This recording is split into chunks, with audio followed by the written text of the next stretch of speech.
ವಿದ್ಯಾರ್ಥಿಗಳೇ ನಮಸ್ಕಾರ. ಕನ್ನಡದಲ್ಲಿ ಇದೇ ಮೊದಲ ಬಾರಿಗೆ IAS ಮುಖ್ಯ ಪರೀಕ್ಷೆಗೆ ಸಂಬಂಧಿತ ಸಂವಿಧಾನ ಮತ್ತು ರಾಜಕೀಯದ ಮೇನ್ ಕ್ಲಾಸನ್ನು ಸಂಪೂರ್ಣವಾಗಿ ಉಚಿತವಾಗಿ ನಮ್ಮ ಕನ್ನಡ ಭಾಷೆಯಲ್ಲಿ ಈ ಒಂದು ಯೂಟ್ಯೂಬ್ ಚಾನಲಲ್ಲಿ ತಮ್ಮೆಲ್ಲರಿಗೂ ನೀಡಲಿದ್ದೇವೆ. ಸೊ ಈ ಒಂದು ಇನಿಷಿಯೇಟಿವ್ಗೆ ತಮ್ಮೆಲ್ಲರ ಒಂದು ಸಹಕಾರ ಕೂಡ ಅಗತ್ಯವಾಗಿರುತ್ತೆ. ಹಾಗೆ ಈ ಒಂದು ಇನಿಷಿಯೇಟಿವ್ ತಮಗೆ ಇಷ್ಟವಾದಲ್ಲಿ ಲೈಕ್ ಕಮೆಂಟ್ಗಳ ಮೂಲಕ ನಮ್ಮನ್ನು ಪ್ರೋತ್ಸಾಹಿಸುವಿರೆಂದು ಭಾವಿಸುತ್ತಾ ಈ ಒಂದು ಸಂಚಿಕೆಯನ್ನು ಆರಂಭ ಮಾಡೋಣ. So let's begin our class. So ಇಲ್ಲಿ ಸಂವಿಧಾನ ಮತ್ತು ರಾಜಕೀಯ ಅನ್ನುವಂಥದ್ದು ಸೊ UPSCಯ ಈ GS ಪೇಪರ್ 2 ಅಡಿಯಲ್ಲಿ ಇದು ಬರುತ್ತೆ. ಎಸ್, ಸೊ ಈ ಒಂದು ಸಬ್ಜೆಕ್ಟ್ ಅಡಿಯಲ್ಲಿ ನಾವು ಸುಮಾರು 68 ಟಾಪಿಕನ್ನು ಇಲ್ಲಿ ನಾವು ಡಿಸ್ಕಷನ್ ಮಾಡಲಿದ್ದೇವೆ. ಸೊ ಈ ಎಲ್ಲ ಡಿಸ್ಕಷನ್ ಏನಿರುತ್ತೆ ಅಂದರೆ ನಿಮಗೆ ಕನ್ನಡದಲ್ಲಿನೇ ವಿವರಣೆ ಇರುತ್ತೆ, ಹಾಗೆ ಕನ್ನಡದಲ್ಲಿಯೇ ನೋಟ್ಸ್ ಕೂಡ ಇರುತ್ತೆ.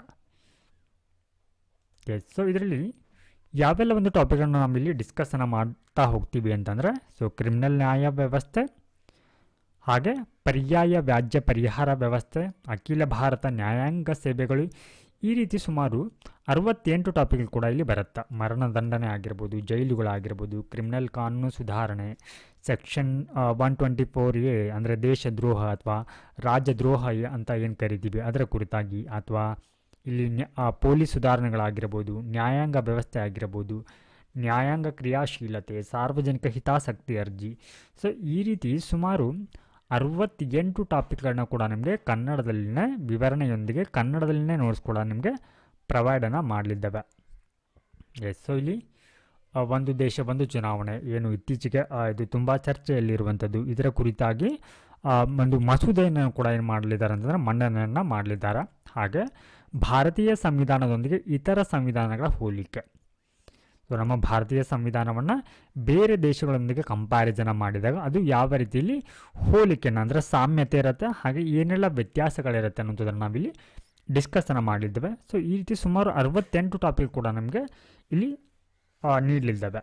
ಎಸ್, ಸೊ ಇಲ್ಲಿ ಮೊದಲನೇದಾಗಿ ನಾವು ಈ ಒಂದು ಸಂಚಿಕೆಯಲ್ಲಿ ಕ್ರಿಮಿನಲ್ ಜಸ್ಟಿಸ್ ಸಿಸ್ಟಮ್ ಅಥವಾ ಅಪರಾಧ ನ್ಯಾಯ ವ್ಯವಸ್ಥೆಯ ಕುರಿತು ನಾವಿಲ್ಲಿ ಡಿಸ್ಕಷನ್ ಮಾಡಲಿದ್ದೇವೆ. ಸೊ ಈ ಒಂದು ಟಾಪಿಕ್ ಅಡಿಯಲ್ಲಿ ನಾವು ಯಾವೆಲ್ಲ ಅಂಶಗಳನ್ನು ಇಲ್ಲಿ ಡಿಸ್ಕಷನ್ ಮಾಡಲಿದ್ದೇವೆ ಅಂತಂದರೆ ಸೊ ಮೊದಲನೇದಾಗಿ ಅಪರಾಧ ನ್ಯಾಯ ವ್ಯವಸ್ಥೆ ಅಂತಂದರೆ ಏನು, ಇದರ ವ್ಯಾಖ್ಯಾನ ಏನು ಹೇಳುತ್ತೆ ಅಥವಾ ವ್ಯಾಖ್ಯೆ ಏನು ಹೇಳುತ್ತೆ ಅನ್ನುವಂಥದ್ದು, ಹಾಗೆ ಈ ಅಪರಾಧ ನ್ಯಾಯ ವ್ಯವಸ್ಥೆಯ ಘಟಕಗಳು ಯಾವುವು, ಹಾಗೆ ಈ ಅಪರಾಧ ನ್ಯಾಯ ವ್ಯವಸ್ಥೆ ಗುರಿಗಳಾಗಿರ್ಬೋದು, ಹಾಗೆ ಈ ಒಂದು ವ್ಯವಸ್ಥೆಯಲ್ಲಿರುವಂಥ ಸವಾಲುಗಳು, ಹಾಗೆ ಈ ಒಂದು ವ್ಯವಸ್ಥೆಯ ಮೇನ್ ಪಿಲ್ಲರ್ ಅಥವಾ ಸ್ತಂಭಗಳು ಯಾವುವು, ಹಾಗೆ ಈ ಒಂದು ನ್ಯಾಯ ವ್ಯವಸ್ಥೆಯಲ್ಲಿ ಇರುವಂಥ ನ್ಯಾಯದ ವಿಧಗಳು,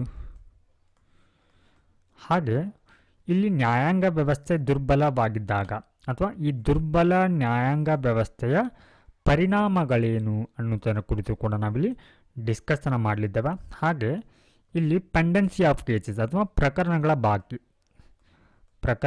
ಬಾಕಿ ಅಂದರೆ ಏನು ನ್ಯಾಯಾಲಯಗಳಲ್ಲಿ ಪೆಂಡಿಂಗ್ ಉಳಿದಿರುವಂಥ ಏನು ಕೇಸಸ್ಗಳ ಒಂದು ಕುರಿತು ಇದು ಯಾವ ರೀತಿ ಪರಿಣಾಮವನ್ನು ಬೀರುತ್ತೆ, ಸಮಾಜದ ಮೇಲೆ ಆಗಿರ್ಬೋದು ಅಥವಾ ಪ್ರಜಾಪ್ರಭುತ್ವದ ಮೇಲೆ ಯಾವ ರೀತಿ ಪರಿಣಾಮವನ್ನು ಬೀರುತ್ತೆ, ಹಾಗೆ ಇದಕ್ಕೆ ಸಂಬಂಧಪಟ್ಟಂತೆ ಅಂದರೆ ಕ್ರಿಮಿನಲ್ ಜಸ್ಟಿಸ್ ಸಿಸ್ಟಮ್ನ ಒಂದು ಸುಧಾರಣೆಗಾಗಿ ಸರ್ಕಾರ ಯಾವೆಲ್ಲ ಒಂದು ಕ್ರಮಗಳನ್ನು ಕೈಗೊಂಡಿದೆ, ಹಾಗೆ ಇದಕ್ಕೆ ಪರಿಹಾರಗಳೇನು ಅಥವಾ ಮುಂದಿನ ದಾರಿ ಏನು ಅನ್ನೋದನ್ನು ಕೂಡ ನಾವಿಲ್ಲಿ ಡಿಸ್ಕಷನ್ ಮಾಡ್ತಾ ಹೋಗ್ತೇವೆ.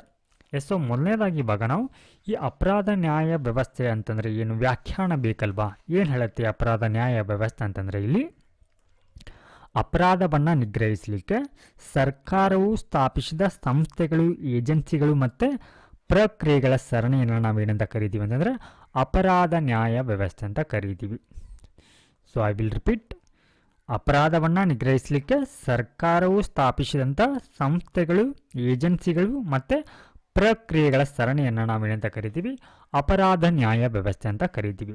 ಸೊ ಈ ಒಂದು ಅಪರಾಧಗಳನ್ನ ನಿಗ್ರಹಿಸಲಿಕ್ಕೆ ಸರ್ಕಾರವು ಹಲವಾರು ಒಂದು ಸರ್ಕಾರಿ ಸಂಸ್ಥೆ ಅಥವಾ ಏಜೆನ್ಸಿಗಳನ್ನ ಏನು ಮಾಡಿದೆ ಅಂದರೆ ಇಲ್ಲಿ ರಚನೆಯನ್ನು ಮಾಡಿರುತ್ತೆ. ಹಾಗೆ ಈ ಸರ್ಕಾರಿ ಸಂಸ್ಥೆಗಳು ಯಾವ ಒಂದು ಕಾನೂನಿನ ಅಡಿಯಲ್ಲಿ ಕೆಲಸವನ್ನು ಮಾಡಬೇಕಂತ ಹೇಳಿ ಹಲವಾರು ಕಾನೂನು ಚೌಕಟ್ಟುಗಳನ್ನು ಅಥವಾ ಈ ಲಾ ಫ್ರೇಮ್ವರ್ಕನ್ನು ಕೂಡ ಇಲ್ಲಿ ಮಾಡಿರುತ್ತೆ, ರಚನೆಯನ್ನು ಮಾಡಿರುತ್ತೆ.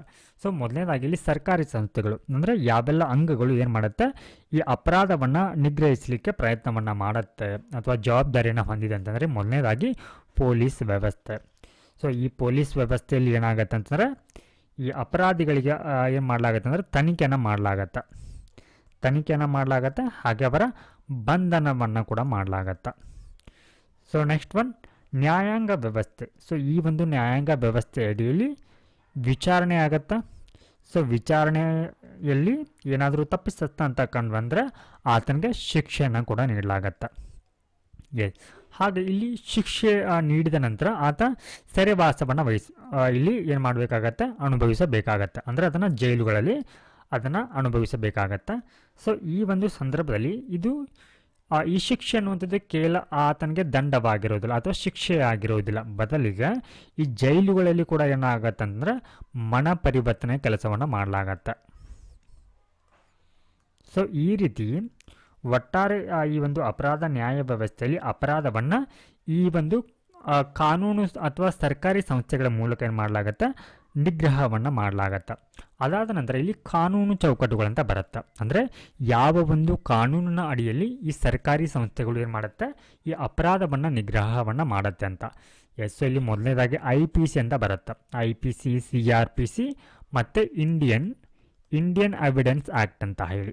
ಸೊ ಇವೆಲ್ಲವೂ ಕೂಡ ಏನಾಗಿದ್ವು ಅಂದರೆ ಪುರಾತನ ಕಾನೂನುಗಳು, ವಸಾಹತುಶಾಹಿ ಕಾನೂನುಗಳು, ಅಂದರೆ ಬ್ರಿಟಿಷರ ಒಂದು ಅವಧಿಯಲ್ಲಿ ಜಾರಿಗೆ ಬಂದಂಥ ಒಂದು ಅಪರಾಧ ಕಾನೂನುಗಳಾಗಿದ್ದವು. ಸೊ ಇಲ್ಲಿ IPC ಅಂತಂದರೆ ಇಂಡಿಯನ್ ಪೆನಲ್ ಕೋಡ್, ಕನ್ನಡದಲ್ಲಿ ನಾವು ಇದಕ್ಕೆ ಭಾರತೀಯ ದಂಡ ಸಂಹಿತೆ ಅಂತ ಕರಿತೀವಿ, ದಂಡ ಸಂಹಿತ. ಸೊ ಹಾಗೆ ಇನ್ನು CRPCಗೆ ಕ್ರಿಮಿನಲ್ ಪ್ರೊಸೀಜರ್ ಕೋಡ್ಗೆ ಕನ್ನಡದಲ್ಲಿ ನಾವು ಅಪರಾಧ ದಂಡ ಪ್ರಕ್ರಿಯಾ ಸಂಹಿತೆ ಅಂತ ಕರಿತೀವಿ. ಹಾಗೆ ಇಲ್ಲಿ ಇಂಡಿಯನ್ ಎವಿಡೆನ್ಸ್ ಆ್ಯಕ್ಟ್ಗೆ ನಾವು ಕನ್ನಡದಲ್ಲಿ ಭಾರತೀಯ ಸಾಕ್ಷ್ಯ ಕಾಯ್ದೆ ಅಂತ ಕರಿತಾ ಇದ್ವಿ. ಬಟ್ ಇವಾಗ 3 ಹೊಸ ಅಪರಾಧ ಕಾನೂನುಗಳನ್ನ ಏನು ಮಾಡಿದೆ ಅಂತಂದರೆ ಇತ್ತೀಚೆಗೆ ಸರ್ಕಾರ ಮಂಡನೆಯನ್ನು ಮಾಡಿದ ಅಥವಾ ಜಾರಿಗೆ ತಂದಿದ. ಸೊ ಈ 3 ಕಾನೂನುಗಳು ಏನಂತಂದರೆ ಇದೇ ವರ್ಷ ಅಂದರೆ 2024 ಜುಲೈ 1ರಿಂದ ಏನಾಗಲಿದೆ ಅಂತಂದರೆ ಜಾರಿಗೆ ಬರಲಿದೆ. ಸೊ ಇಲ್ಲಿ ಈ IPCಯ ಬದಲಿಗೆ ಅಂದರೆ ಈ ಒಂದು ಕಾನೂನನ್ನ ಈ ಭಾರತೀಯ ನ್ಯಾಯ ಸಂಹಿತೆ ಅನ್ನುವಂಥ ಕಾನೂನು ಏನು ಮಾಡುತ್ತೆ ಅಂದರೆ ರೀಪ್ಲೇಸನ್ನು ಮಾಡುತ್ತೆ. ಸೊ ಇವಾಗ ನಾವು ಯಾವುದೇ ಒಂದು ಅಪರಾಧಗಳು ಏನಂತಂದರೆ ಈ IPC ಸೆಕ್ಷನ್ ಅಡಿಯಲ್ಲಿ ಏನು ಹಿಂದೆ ದಾಖಲಾಗ್ತಾ ಇತ್ತು ಅದರ ಬದಲಿಗೆ ಇವಾಗ ಅವುಗಳನ್ನ ಭಾರತೀಯ ನ್ಯಾಯ ಸಂಹಿತೆ ಅಂತ ಕನ್ಸಿಡರ್ನ ಮಾಡಲಾಗತ್ತೆ. ಹಾಗೆ CRPC ಅನ್ನುವಂಥ ಕಾನೂನನ್ನ ಅಥವಾ ಅಪರಾಧ ದಂಡ ಪ್ರಕ್ರಿಯಾ ಸಂಹಿತೆ ಅನ್ನುವಂಥ ಕಾನೂನನ್ನ ಭಾರತೀಯ ನಾಗರಿಕ ಸುರಕ್ಷಾ ಸಂಹಿತೆ ಅನ್ನುವಂಥ ಕಾನೂನಾಗಿ ಬದಲಾವಣೆಯನ್ನು ಮಾಡಲಾಗಿದೆ. ಹಾಗೆ ಇಂಡಿಯನ್ ಎವಿಡೆನ್ಸ್ ಆ್ಯಕ್ಟನ್ನು ಭಾರತೀಯ ಸಾಕ್ಷ್ಯ ಅಧಿನಿಯಮ ಅಂತ ಹೇಳಿ ಬದಲಾವಣೆಯನ್ನು ಮಾಡಲಾಗಿದೆ. ಹಾಗಿದ್ರೆ ಈ ಒಂದು ಸರ್ಕಾರಿ ಸಂಸ್ಥೆಗಳು ಏನು ಈ ಒಂದು ಅಪರಾಧವನ್ನು ನಿಗ್ರಹವನ್ನು ಮಾಡಲಿಕ್ಕೆ ಇರುವಂಥ ಈ ಸರ್ಕಾರಿ ಸಂಸ್ಥೆಗಳು ಮತ್ತು ಈ ಕಾನೂನು ಚೌಕಟ್ಟು ಏನಿದೆ ಇವುಗಳ ಒಟ್ಟಾರೆ ಗುರಿಗಳೇನು ಅಂತಂದರೆ, ಸೊ ಇಲ್ಲಿ ಮೊದಲನೇ ಗುರಿ ಇಲ್ಲಿ ದುರ್ಬಲರ ರಕ್ಷಣೆ. ಹಾಗಿದ್ರೆ ಇಲ್ಲಿ ದುರ್ಬಲರು ಅಂತಂದರೆ ಯಾರು ಅಂದರೆ ಇಲ್ಲಿ ಅನ್ಯಾಯಕ್ಕೊಳಗಾದವರು. ಸೊ ಇವರ ಒಂದು ಸಂರಕ್ಷಣೆಯನ್ನು ಅಥವಾ ರಕ್ಷಣೆಯನ್ನು ಮಾಡುವಂಥ ಗುರಿಗಳನ್ನು ಈ ಒಂದು ಅಪರಾಧ ನ್ಯಾಯ ವ್ಯವಸ್ಥೆ ಅನ್ನುವಂಥದ್ದು ಹೊಂದಿರುತ್ತೆ. ಹಾಗೆ ಉಚಿತ ಮತ್ತು ನ್ಯಾಯೋಚಿತ ವಿಚಾರಣೆ. ಸೊ ಇಲ್ಲಿ ನ್ಯಾಯದಾನವನ್ನು ಉಚಿತವಾಗಿ ಮಾಡಬೇಕು. ಹಾಗೆ ಇಲ್ಲಿ ಯಾವುದೇ ಒಂದು ಪಕ್ಷಪಾತವನ್ನು ಮಾಡದೆ ನ್ಯಾಯೋಚಿತವಾಗಿ ವಿಚಾರಣೆಯನ್ನು ಮಾಡುವಂಥ ಗುರಿಯನ್ನು ಹೊಂದಿದೆ. ಹಾಗೆಯೇ ಇದರ ಇನ್ನೊಂದು ಪ್ರಮುಖ ಗುರಿ ಅಂತಂದರೆ ಸಾರ್ವಜನಿಕರಿಗೆ ಭದ್ರತೆಯ ಭಾವವನ್ನು ಒದಗಿಸಲಿಕ್ಕೆ. ಸಾರ್ವಜನಿಕರಿಗೆ ಭದ್ರತೆಯ ಭಾವ. ಸೊ ಸಮಾಜದಲ್ಲಿರುವಂಥ ವ್ಯಕ್ತಿಗೆ ಅನಿಸ್ಬೇಕು ನಾವು ತುಂಬ ಏನು ಸುರಕ್ಷಿತವಾಗಿದೆ ಅಂತ ಅನಿಸ್ಬೇಕು ಅದು ಅವರಿಗೆ. ಸೊ ಈ ರೀತಿಯ ಒಂದು ಭಾವವನ್ನು ಅವರಿಗೆ ಒದಗಿಸುವಂಥ ಗುರಿಯನ್ನು ಈ ಒಂದು ಅಪರಾಧ ನ್ಯಾಯ ವ್ಯವಸ್ಥೆ ಅನ್ನುವಂಥದ್ದು ಹೊಂದಿದೆ. ಹಾಗಿದ್ರೆ ಈ ಒಂದು ಅಪರಾಧ ನ್ಯಾಯ ವ್ಯವಸ್ಥೆಯಲ್ಲಿ ಇರುವಂತಹ ಸವಾಲುಗಳೇನು ಅಥವಾ ಸಮಸ್ಯೆಗಳೇನು ಅನ್ನುವಂಥದ್ದನ್ನು ನಾವಿಲ್ಲಿ ನೋಡ್ತಾ ಹೋಗೋಣ. ಸೊ ಇಲ್ಲಿ ಮೊದಲನೇ ಒಂದು ಸಮಸ್ಯೆ ಅಂತಂದ್ರೆ ಅತ್ಯಾಚಾರ ಮತ್ತು ಕೊಲೆ ಪ್ರಕರಣಗಳಲ್ಲಿ ತಕ್ಕ ಶಿಕ್ಷೆ ಆಗುತ್ತಿಲ್ಲ. ಸೊ ಉದಾಹರಣೆಗೆ ನಾವು ನೋಡೋದಾದರೆ ಗುಜರಾತ್ನ ಈ ಬಿಲ್ಕಿಸ್ ಬಾನು ಪ್ರಕರಣ ಅನ್ನುವಂಥದ್ದು ಏನಂತಂದರೆ ಇದರ ಒಂದು ಹಿನ್ನೆಲೆಯನ್ನು ನೋಡೋದಾದರೆ ಏನು 2002ರಲ್ಲಿ ಇಲ್ಲಿ ಗುಜರಾತ್ನಲ್ಲಿ ಗೋಧ್ರಾ ರೈಲು ದಹನ ಆಗತ್ತೆ. ಗೋಧ್ರಾ ರೈಲು ದುರಂತ ಅಂತ ಕರಿಬೋದು ಅಥವಾ ರೈಲು ದಹನ. ಓಕೆ, ಸೊ ಈ ಒಂದು ದುರಂತ ಆದ ನಂತರ ಏನಾಗುತ್ತೆ ಅಂದರೆ ಅಲ್ಲಿ ಗುಜರಾತ್ನಲ್ಲಿ ಕೋಮು ಗಲಭೆ ಆಗತ್ತೆ. ಈ ಕೋಮು ಗಲಭೆ ನಡೆಯುವಂಥ ಸಂದರ್ಭದಲ್ಲಿ ಏನಂತಂದರೆ 5 ತಿಂಗಳ ಗರ್ಭಿಣಿಯಾಗಿರುವಂಥ ಬಿಲ್ಕಿಸ್ ಬಾನು ಅವರ ಮೇಲೆ ಏನು ಮಾಡಲಾಗತ್ತೆ ಅಂದರೆ ಸಾಮೂಹಿಕವಾಗಿ ಅತ್ಯಾಚಾರವನ್ನು ಮಾಡಲಾಗತ್ತೆ. ಹಾಗೆ ಇವರ ಒಂದು ಕುಟುಂಬದ ಸದಸ್ಯರು ಕೂಡ ಏನಾಗ್ತಾರೆ ಅಂತಂದರೆ ಈ ಒಂದು ಕೋಮು ಗಲಭೆಯಲ್ಲಿ ಹತ್ಯೆಗೆ ಒಳಗಾಗ್ತಾರೆ. ಸೊ ಈ ಒಂದು ಪ್ರಕರಣ ನಡೆದು ಏನಂತಂದರೆ ಸುಮಾರು 11 ಆರೋಪಿಗಳನ್ನ ಏನು ಮಾಡಲಾಗತ್ತೆ ಅಂದರೆ ಇಲ್ಲಿ ಬಂಧನವನ್ನು ಮಾಡಲಾಗತ್ತೆ, ಅವರಿಗೆ ಶಿಕ್ಷೆಯನ್ನು ಕೂಡ ಇಲ್ಲಿ ನೀಡಲಾಗತ್ತೆ. ಆದರೆ ಇಲ್ಲಿ ಏನಾಗತ್ತೆ ಅಂತಂದರೆ ಅಲ್ಲಿನ ಗುಜರಾತ್ ಸರ್ಕಾರ ಈ ಒಂದು ಆರೋಪಿಗಳನ್ನ ಏನು ಮಾಡುತ್ತೆ ಅಂತಂದರೆ ಅವಧಿ ಪೂರ್ವದಲ್ಲಿ ಏನು ಮಾಡುತ್ತೆ ಅಂದರೆ ಅವರನ್ನು ಬಿಡುಗಡೆಯನ್ನು ಮಾಡುತ್ತೆ. ಸೊ ಇಲ್ಲಿ ಅಪರಾಧಕ್ಕೆ ತಕ್ಕಂಥ ಶಿಕ್ಷೆ ಆಗ್ತಾ ಇಲ್ಲ, ಇಲ್ಲಿ ಅವಧಿ ಪೂರ್ಣಗೊಳ್ಳುವ ಮೊದಲು ಏನು ಮಾಡಲಾಗ್ತಾ ಇದೆ ಅಂತಂದರೆ ಇವರಿಗೆ ಬಿಡುಗಡೆಯ ಭಾಗ್ಯವನ್ನು ಒದಗಿಸಲಾಗತ್ತೆ. ಸೊ ಇದನ್ನು ಈ ಒಂದು ನಡೆಯನ್ನು ಏನು ಮಾಡುತ್ತೆ ಅಂದರೆ ಗುಜರಾತ್ ಸರ್ಕಾರದ ಈ ಒಂದು ನಡೆಯನ್ನು ಸುಪ್ರೀಂ ಕೋರ್ಟ್ ಇಲ್ಲಿ ಖಂಡಿಸುತ್ತೆ. ಹಾಗೆ ನ್ಯಾಯಾಲಯದಲ್ಲಿ ಪ್ರಕರಣಗಳ ಬಾಕಿ. ಸೊ ಇಲ್ಲಿ ನ್ಯಾಯಾಲಯಗಳಂತಂದರೆ ಇಲ್ಲಿ ನಾವು ಸುಪ್ರೀಂ ಕೋರ್ಟ್, ಹೈಕೋರ್ಟ್ ಮತ್ತು ಸಬ್ ಆರ್ಡಿನೇಟ್ ಕೋರ್ಟ್ ಅಥವಾ ಅಧೀನ ನ್ಯಾಯಾಲಯಗಳಲ್ಲಿ, ಸೊ ಈ ಎಲ್ಲ ನ್ಯಾಯಾಲಯಗಳನ್ನ ಸೇರಿ ಒಟ್ಟಾರೆ 4.4 ಕೋಟಿಯಷ್ಟು ಪ್ರಕರಣಗಳು ಭಾರತದಲ್ಲಿ ಬಾಕಿ ಇರುವಂಥದ್ದು. ಹಾಗೆ ಅಪರಾಧಗಳನ್ನು ನೋಡೋದಾದರೆ ಸೊ ಭಾರತದಲ್ಲಿ ಏನಾಗ್ತಾ ಇದೆ ಅಂದರೆ ಅಪರಾಧಗಳ ಸಂಖ್ಯೆ ದಿನದಿಂದ ದಿನಕ್ಕೆ ಹೆಚ್ಚಿಗೆ ಆಗ್ತಾ ಇದೆ. ಅಂದರೆ ಸೊ ಏನು ಈ ಹಿಂದೆ ಪ್ರತಿ ಲಕ್ಷ ಜನಸಂಖ್ಯೆಗೆ 385 ಅಪರಾಧಗಳಾಗ್ತಾ ಇದ್ರೆ ಸೊ ಇತ್ತೀಚಿನ ದಿನಗಳಲ್ಲಿ ಏನಾಗಿದೆ ಅದು ಸ್ವಲ್ಪ ಏರಿಕೆಯನ್ನು ಕಂಡು ಪ್ರತಿ ಲಕ್ಷ ಜನಸಂಖ್ಯೆಗೆ 487ರಷ್ಟು ಪ್ರಕರಣಗಳು ಅಥವಾ ಅಪರಾಧದ ಪ್ರಕರಣಗಳು ಇಲ್ಲಿ ಏನಾಗ್ತಾ ಇದೆ, ಇಲ್ಲಿ ಹೆಚ್ಚಿಗೆ ಆಗ್ತಾ ಇರುವಂಥದ್ದು. ಹಾಗೆ ಇಲ್ಲಿ ರಾಜಕೀಯದ ಹಸ್ತಕ್ಷೇಪ ಅಂದರೆ ಅಪರಾಧಗಳಲ್ಲಿ ಏನಾಗ್ತಾ ಇದ್ದಾರೆ ಅಂತಂದರೆ ರಾಜಕೀಯ ವ್ಯಕ್ತಿಗಳೇ ಇಲ್ಲಿ ಇನ್ವಾಲ್ವ್ ಆಗ್ತಾ ಇದ್ದಾರೆ, ಅಥವಾ ನಾವು ಇದನ್ನು ರಾಜಕೀಯ ಅಪರಾಧೀಕರಣ ಅಂತ ಕೂಡ ಕರಿಬೋದು. ರಾಜಕೀಯ ಅಪರಾಧೀಕರಣ ಅಂದರೆ ಈ ಅಪರಾಧ ಹಿನ್ನೆಲೆಯುಳ್ಳ ವ್ಯಕ್ತಿಗಳು ಏನಾಗ್ತಾ ಇದ್ದಾರೆ ಅಂತಂದರೆ ಇಲ್ಲಿ ರಾಜಕೀಯಕ್ಕೆ ಧುಮುಕ್ತಾ ಇದ್ದಾರೆ. ಸೊ ಇಲ್ಲಿ ಏನು ಅಂತಂದರೆ ನೇರವಾಗಿ ರಾಜಕೀಯ ವ್ಯಕ್ತಿಗಳು ಏನು ಮಾಡ್ತಾ ಇದ್ದಾರೆ, ಇಲ್ಲಿ ಅಪರಾಧದಲ್ಲಿ ಒಂದು ಭಾಗಿಯಾಗುವ ಮೂಲಕ ಇವರು ಏನು ಮಾಡ್ತಾ ಇದ್ದಾರೆ ಅಂದರೆ ಆಡಳಿತ ವ್ಯವಸ್ಥೆಯಲ್ಲಿ ಒಂದು ರೀತಿ ಕಪ್ಪು ಚುಕ್ಕೆಯಾಗಿ ಕಂಡುಬರ್ತಾ ಇದ್ದಾರೆ. ಹಾಗೆ ಇಲ್ಲಿ NCRB ಅವರು NCRB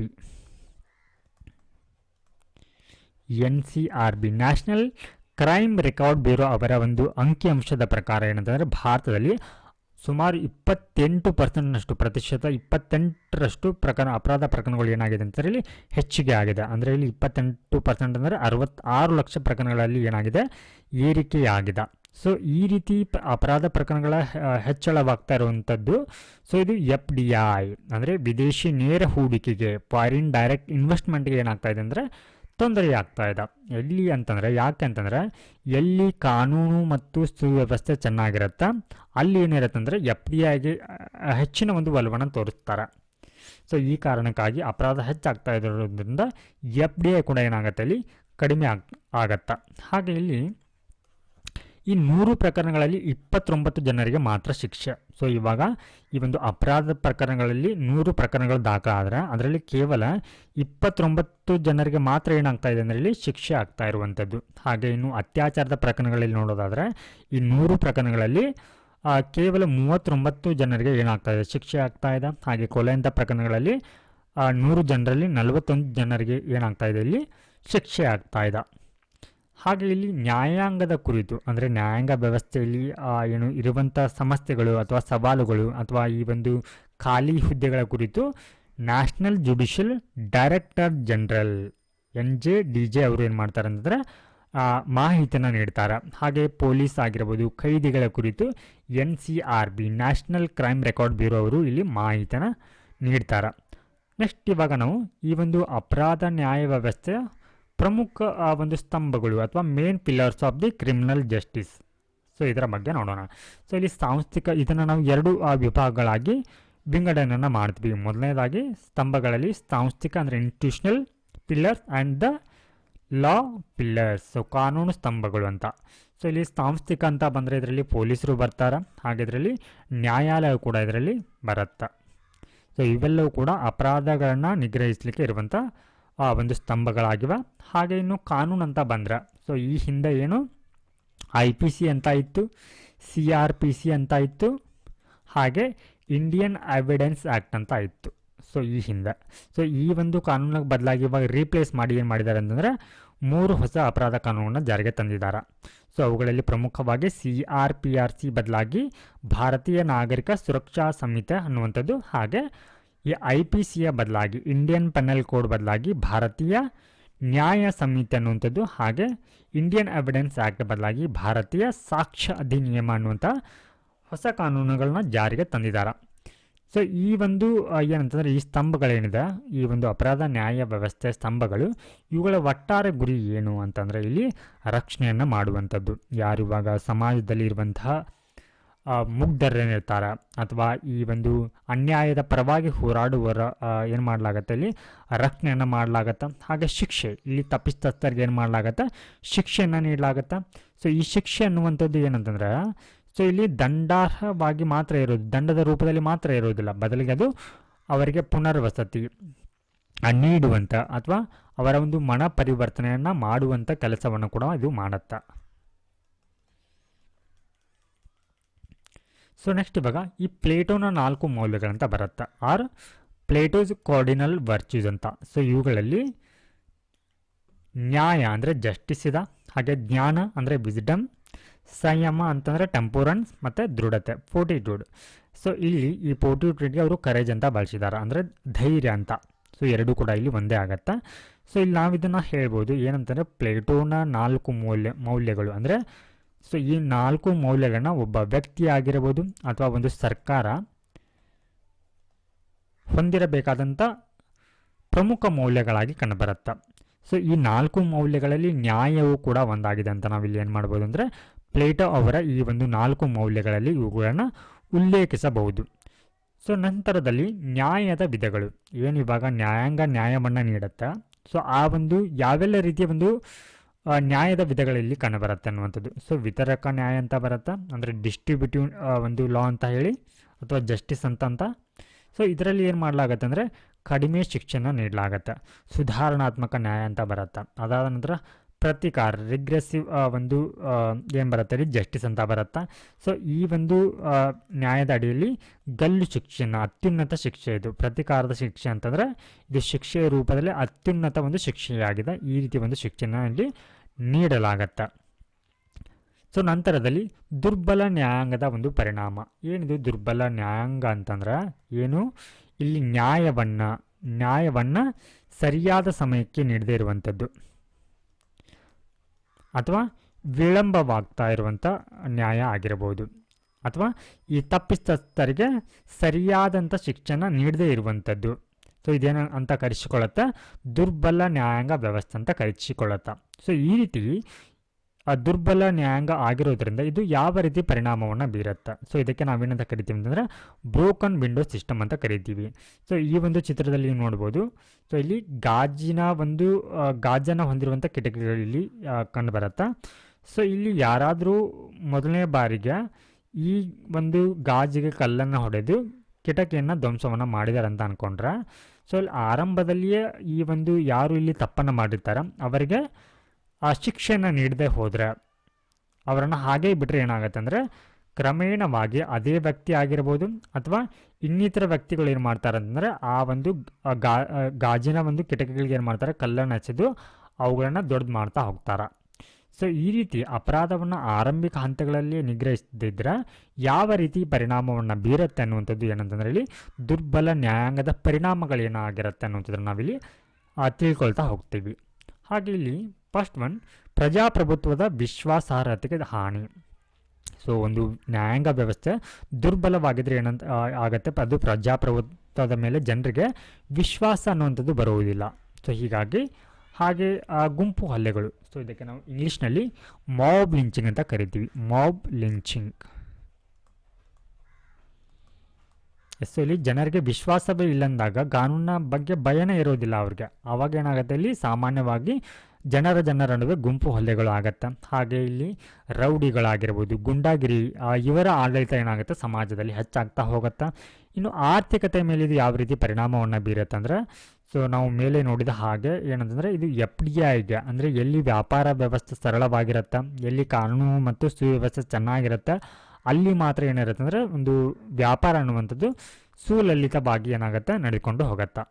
ಸೊ ಇನ್ನು ಸಾಮಾಜಿಕ ಸಾಮರಸ್ಯಕ್ಕೆ ಧಕ್ಕೆ ಅಂದರೆ ಇಲ್ಲಿ ಕಾನೂನಿನ ಬಗ್ಗೆ ಅರಿವೇ ಇಲ್ಲದ ಅಥವಾ ಕಾನೂನಿನ ಬಗ್ಗೆ ಭಯವೇ ಇಲ್ಲದಿರೋಂಥ ವ್ಯಕ್ತಿಗಳೇನಾಗತ್ತೆ ಅಂತಂದರೆ ಇವರಿಂದ ಕೋಮು ಗಲಭೆಗಳು ಹೆಚ್ಚಾಗತ್ತೆ.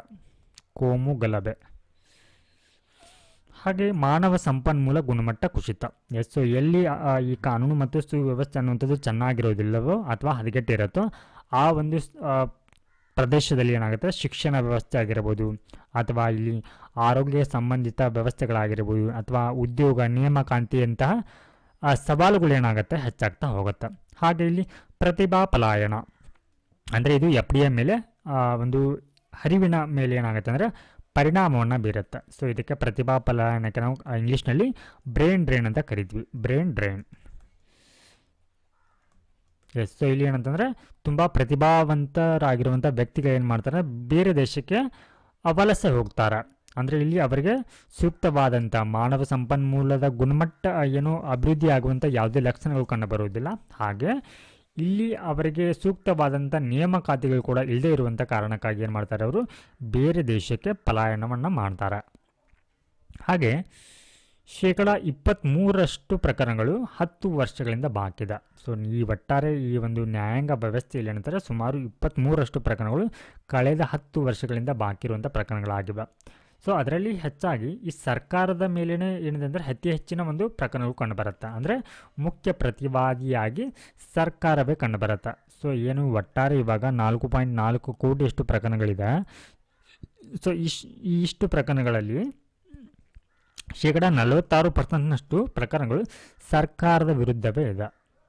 ಹಾಗೆ ತಂತ್ರಜ್ಞಾನದ ಅಳವಡಿಕೆಯಲ್ಲಿ ಹಿಂಜರಿಕೆ. ಸೊ ಈ ಒಂದು ಆರಂಭಿಕ ಹಂತದಲ್ಲಿ ಅಂದರೆ ಸಮಾಜದಲ್ಲಿ ಅಪರಾಧಗಳನ್ನ ತಡೆಗಟ್ಟಲಿಕ್ಕೆ ಬೇಕಾಗಿರುವಂಥ ಸೂಕ್ತ ವ್ಯವಸ್ಥೆ, CCTV ಆಗಿರ್ಬೋದು, ಸುಧಾರಿತ ಒಂದು ಅಥವಾ ಮುಂದುವರೆದ ಪೊಲೀಸ್ ವ್ಯವಸ್ಥೆ ಆಗಿರ್ಬೋದು, ಇಂತಹ ಒಂದು ವ್ಯವಸ್ಥೆಗಳನ್ನು ಅಳವಡಿಸಿಕೊಳ್ಳುವಂಥ ಸಂದರ್ಭದಲ್ಲಿ ಏನಾಗ್ತಾ ಇದೆ ಅಂತಂದರೆ ಹಿನ್ನಡೆ ಆಗ್ತಾ ಇದೆ.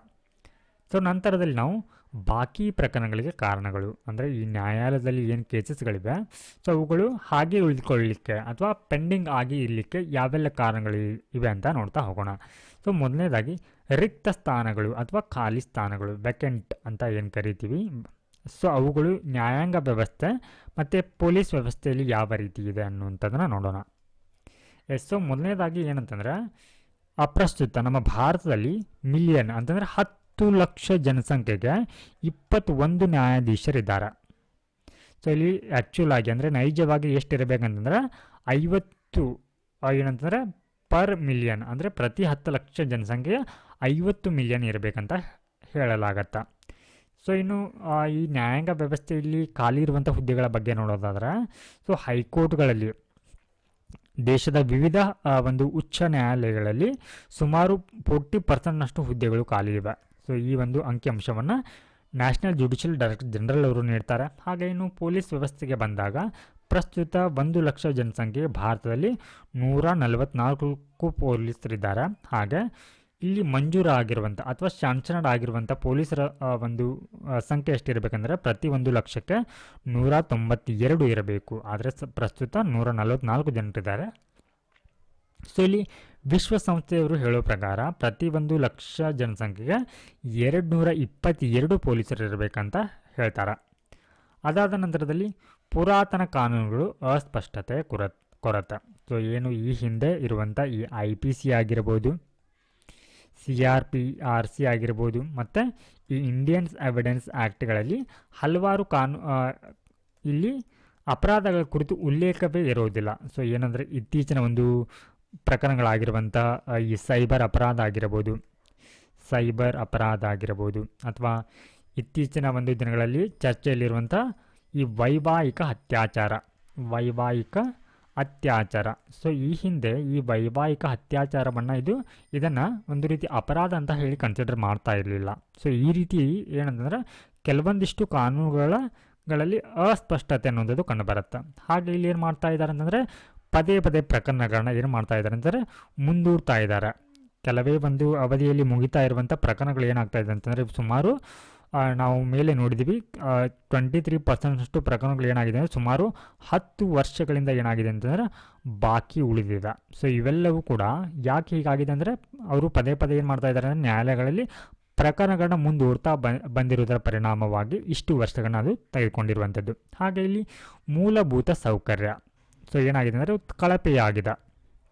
ಸೊ ಎಲ್ಲಿ ಅಂತಂದರೆ ಒಟ್ಟಾರೆ ನ್ಯಾಯಾಂಗ ವ್ಯವಸ್ಥೆ ಮತ್ತು ಈ ಒಂದು ಪೊಲೀಸ್ ವ್ಯವಸ್ಥೆಯಲ್ಲಿ ಒಟ್ಟಾರೆಯಾಗಿ ಮೂಲ ಸೌಕರ್ಯಗಳು ಕಳಪೆಯಾಗಿದೆ ಅನ್ನುವಂಥ ಮಾಹಿತಿಯನ್ನು ಯಾರು ನೀಡ್ತಾರೆ ಅಂತಂದರೆ ಕಾನೂನು ಆಯೋಗದವರು ಇಲ್ಲಿ ನೀಡ್ತಾರೆ. ಅಂದರೆ ಏನು ಮಹಿಳಾ ಸಿಬ್ಬಂದಿಗೆ ಬೇಕಾಗಿರುವಂಥ ಸೂಕ್ತ ನೈರ್ಮಲ್ಯ ವ್ಯವಸ್ಥೆ ಆಗಿರ್ಬೋದು, ಕೊಠಡಿಗಳಾಗಿರ್ಬೋದು, ಸೂಕ್ತವಾದಂತಹ ಒಂದು ಮೂಲ ಸೌಕರ್ಯಗಳು ಇಲ್ಲಿ ಸಿಗ್ತಾ ಇಲ್ಲ ಅಂತ ಹೇಳಿ ಕಾನೂನು ಆಯೋಗದವರು ಹೇಳ್ತಾ ಇದ್ದಾರೆ. ಹಾಗೆ ಇಲ್ಲಿ ಸಾರ್ವಜನಿಕ ಹಿತಾಸಕ್ತಿ ಅರ್ಜಿಗಳಿಂದ ಪ್ರಕರಣಗಳ ಏರಿಕೆ. ಸೊ ಏನಂದರೆ ಜನರಲ್ಲಿ ಇವಾಗ ಇತ್ತೀಚೆಗೆ ಈ ಒಂದು ತಮ್ಮ ಕಾನೂನಿನ ಒಂದು ಅವಕಾಶಗಳ ಕುರಿತು ಅಥವಾ ಕಾನೂನಿನ ಮೇಲೆ ನಂಬಿಕೆ ಇರೋದರಿಂದ ಸೊ ಈ ಅರಿವು ಜನರಲ್ಲಿ ಬಂದಿರೋದ್ರಿಂದ ಏನು ಮಾಡ್ತಾ ಇದ್ದಾರೆ ಅಂತಂದರೆ ಜನರು ಸಾಮಾನ್ಯವಾಗಿ ಇಲ್ಲಿ ಕೋರ್ಟ್ಗಳ ಮೊರೆ ಹೋಗ್ತಾ ಇದ್ದಾರೆ. ಅವುಗಳನ್ನು ಇಲ್ಲಿ ಸಾರ್ವಜನಿಕ ಹಿತಾಸಕ್ತಿ ಅರ್ಜಿಗಳ ಮೂಲಕ ಏನು ಮಾಡ್ತಾರೆ ಕೋರ್ಟ್ಗಳಿಗೆ ಮೊರೆ ಹೋಗ್ತಾ ಇದ್ದಾರೆ. ಸೊ ಈ ಎಲ್ಲ ಕಾರಣಗಳಿಗಾಗಿ ಏನಾಗ್ತಾ ಇದೆ ಅಂದರೆ ನ್ಯಾಯಾಲಯಗಳಲ್ಲಿ ಈ PIL ಪಬ್ಲಿಕ್ ಇಂಟ್ರೆಸ್ಟ್ ಲಿಟಿಗೇಷನ್ ಅಂತ ಏನು ಕರಿತೀವಿ ಇವುಗಳ ಸಂಖ್ಯೆಯಲ್ಲಿ ಹೆಚ್ಚಾಗ್ತಾ ಇದೆ. ಸೊ ನಂತರದಲ್ಲಿ ಫಿರ್ಯಾದಿಗಳ ಒಂದು ಗುಣಮಟ್ಟ ಕುಸಿತ. ಅಂದರೆ ಯಾರು ಇವಾಗ ಈ ಕೇಸನ್ನು ಫೈಲ್ ಮಾಡ್ತಾರೆ ಸೊ ಅವರ ಒಂದು ಗುಣಮಟ್ಟ ಕುಸಿತ ಇದೆ. ಯಾಕೆಂತಂದರೆ ಇಲ್ಲಿ ಕ್ಷುಲ್ಲಕ ಕಾರಣಗಳಿಗಾಗಿ ಏನು ಮಾಡ್ತಾ ಇದ್ದಾರೆ ಅಂತಂದರೆ ಸಿಲ್ಲಿ ರೀಸನ್ ಕ್ಷುಲ್ಲಕ. ಸೊ ಈ ಕಾರಣಗಳಿಗಾಗಿ ಏನು ಮಾಡ್ತಾ ಇದ್ದಾರೆ ಅಂತಂದರೆ ಇಲ್ಲಿ ಇವರು ಕೇಸನ್ನು ಫೈಲ್ ಮಾಡ್ತಾ ಇದ್ದಾರೆ. ಸೊ ಹೀಗಾಗಿ ಇವರ ಒಂದು ಗುಣಮಟ್ಟ ಇಲ್ಲಿ ಕುಸಿತ ಇರುವಂಥದ್ದು. ಹಾಗೆ ಇಲ್ಲಿ ಬ್ರೋಕನ್ ವಿಂಡೋ ಸಿಂಡ್ರಮ್ ಅಂದರೆ ಇದು ಯಾವಾಗ ಹೆಚ್ಚಾಗತ್ತೆ ಅಂತಂದರೆ ಅಪರಾಧವನ್ನು ನೀವು ಆರಂಭದಲ್ಲಿಯೇ ತಡೆಯದಿದ್ದರೆ ಏನಾಗುತ್ತೆ ಅಂದರೆ ಈ ಅಪರಾಧ ಅನ್ನುವಂಥದ್ದು ಹೆಚ್ಚುತ್ತಾ ಹೋಗುತ್ತೆ ಅನ್ನುವಂಥದ್ದಕ್ಕೆ ನಾವು ಏನಂತ ಕರಿತೀವಿ ಇಲ್ಲಿ ಬ್ರೋಕನ್ ವಿಂಡೋ ಸಿಂಡ್ರೋಮ್ ಅಂತ ಕರಿತೀವಿ. ಸೊ ನಂತರದಲ್ಲಿ ಈ ಒಂದು ದುರ್ಬಲ ನ್ಯಾಯಾಂಗ ವ್ಯವಸ್ಥೆಯ ಒಂದು ಪರಿಣಾಮಗಳು ಏನಾಗಿರುತ್ತೆ. ಸೊ ಸವಾಲುಗಳನ್ನ ನೋಡಿದ್ದೀವಿ. ಸೊ ಇದರ ನಂತರದ ಪರಿಣಾಮಗಳೇನು ಅಂತಂದ್ರೆ ಸೊ ಇಲ್ಲಿ ದುರ್ಬಲ ನ್ಯಾಯಾಂಗ ವ್ಯವಸ್ಥೆ ಇದ್ದಾಗ ಏನಾಗುತ್ತೆ ಇಲ್ಲಿ ಪ್ರಕರಣಗಳು ಬಾಕಿ ಉಳಿಯುತ್ತೆ. ಓಕೆ, ಸೊ ಆ ಪ್ರಕರಣಗಳನ್ನ ದೀರ್ಘಕಾಲದವರೆಗೆ ವಿಚಾರಣೆ ನಡೆಸಿ ಅಂತಿಮವಾಗಿ ಏನು ಮಾಡಲಾಗತ್ತೆ ಯಾವುದೋ ಒಂದು ಅವಧಿಯಲ್ಲಿ ಇಲ್ಲಿ ತೀರ್ಪನ್ನು ನೀಡಲಾಗತ್ತೆ. ಆದರೆ ಸೊ ಇಲ್ಲಿ ಏನಂತ ಬರುತ್ತೆ justice delayed is justice denied ಅಂತ ಒಂದು ಮಾತು ಬರುತ್ತೆ. ಅಂದರೆ ಏನಿವಾಗ 1 ವರ್ಷದಲ್ಲಿ ನೀಡಬೇಕಾಗಿರುವಂಥ ಅಥವಾ ತ್ವರಿತಗತಿಯಲ್ಲಿ ನೀಡಬೇಕಾಗಿರುವಂಥ ಒಂದು ತೀರ್ಪನ್ನು ಸುಮಾರು ವರ್ಷಗಳು ನೀವು ನಂತರದಲ್ಲಿ ನೀಡಿದರೆ ಏನಾಗುತ್ತೆ ಅದು ಆ ಒಂದು ನ್ಯಾಯವು ಕೂಡ ಇಲ್ಲಿ ನ್ಯಾಯದ ನಿರಾಕರಣೆ ಆಗಿದೆ ಅಂತ ಅರ್ಥ ಆಗುತ್ತೆ. ಅಂದರೆ justice delayed is justice denied ಅಂದರೆ ಇದರ ಅರ್ಥ ವಿಳಂಬದ ನ್ಯಾಯವು ನ್ಯಾಯ ನಿರಾಕರಣೆ ಆಗಿದೆ ಅಂತ. ಅಂದರೆ ನಿಮಗೆ ನ್ಯಾಯ ಸಿಕ್ಕರೂ ಕೂಡ ಅದು ನ್ಯಾಯ ಅಲ್ಲದೆ ಆಗಿರುತ್ತೆ ಅಂತ. ಹಾಗೆ ಇಲ್ಲಿ ಇನ್ನೊಂದು ಕೋಟ್ ಕೂಡ ಬರುತ್ತೆ ಜಸ್ಟಿಸ್ ಹರಿಡ್ ಈಸ್ ಜಸ್ಟಿಸ್ ಬರಿಡ್ ಅಂತ. ಅಂದರೆ ಸೊ ನೀವು ತ್ವರಿತವಾಗಿ ನ್ಯಾಯವನ್ನು ನೀಡಬೇಕಂತ ಕೂತ್ಕೊಂಡಾಗ ಏನಾಗುತ್ತೆ ಅಂದರೆ ಅದು ಒಂದು ರೀತಿ ಅವಸರದಲ್ಲಿ ಆಗತ್ತೆ.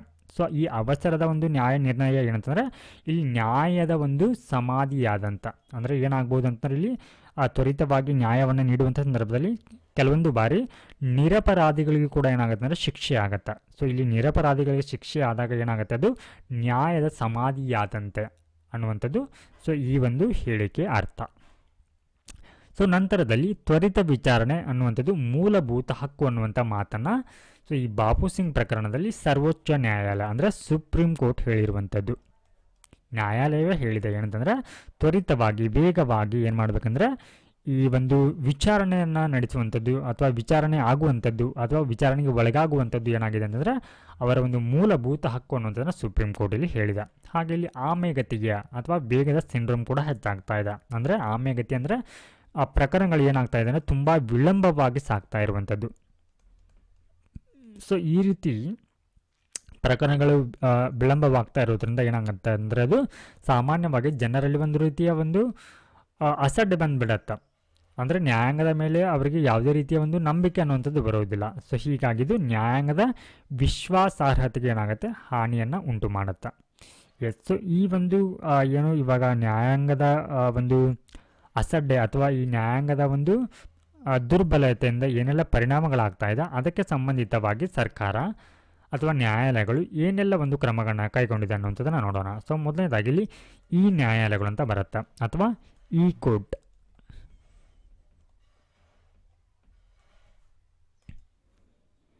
ಸೊ ಇಲ್ಲಿ ಈ ಕೋಡ್ ಅಂತಂದರೆ ಏನಂತಂದರೆ ತಂತ್ರಜ್ಞಾನವನ್ನು ಬಳಕೆಯನ್ನು ಮಾಡಿಕೊಂಡು ಏನು ಮಾಡಲಾಗುತ್ತೆ ಅಂದರೆ ತ್ವರಿತವಾಗಿ ನ್ಯಾಯವನ್ನು ಸ್ಪೀಡಿ ಟ್ರಯಲ್ನ ಮಾಡಲಾಗತ್ತೆ, ಸ್ಪೀಡಿ ಜಸ್ಟಿಸನ್ನು ಅಥವಾ ತ್ವರಿತ ನ್ಯಾಯದಾನವನ್ನು ನೀಡಲಾಗತ್ತೆ, ತ್ವರಿತ ನ್ಯಾಯದಾನ.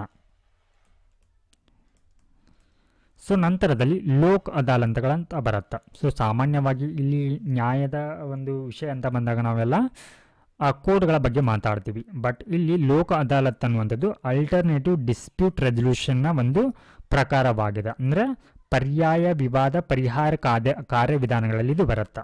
ಅಂದರೆ ಕಾನೂನಿನಿಂದ ಹೊರತುಪಡಿಸಿ ಇರುವಂಥ ಸಂಸ್ಥೆಗಳು ನ್ಯಾಯವನ್ನು ನಿರ್ಣಯವನ್ನು ಮಾಡುವಂಥ ಸಂದರ್ಭದಲ್ಲಿ ಇವುಗಳು ಕಂಡುಬರುತ್ತೆ. ಅಂದ್ರೆ ಸೊ ಇವುಗಳನ್ನು ನ್ಯಾಯಾಲಯದಲ್ಲಿ ಅಥವಾ ಈ ವ್ಯಾಜ್ಯ ಪೂರ್ವ ಪ್ರಕರಣಗಳ ಒಂದು ಸೌಹಾರ್ದಯುತವಾಗಿ ಇತ್ಯರ್ಥಪಡಿಸುವಂಥ ಒಂದು ವೇದಿಕೆಯಾಗಿ ಈ ಲೋಕ್ ಅದಾಲತ್ ಅನ್ನುವಂಥದ್ದು ಕಂಡುಬರುತ್ತೆ.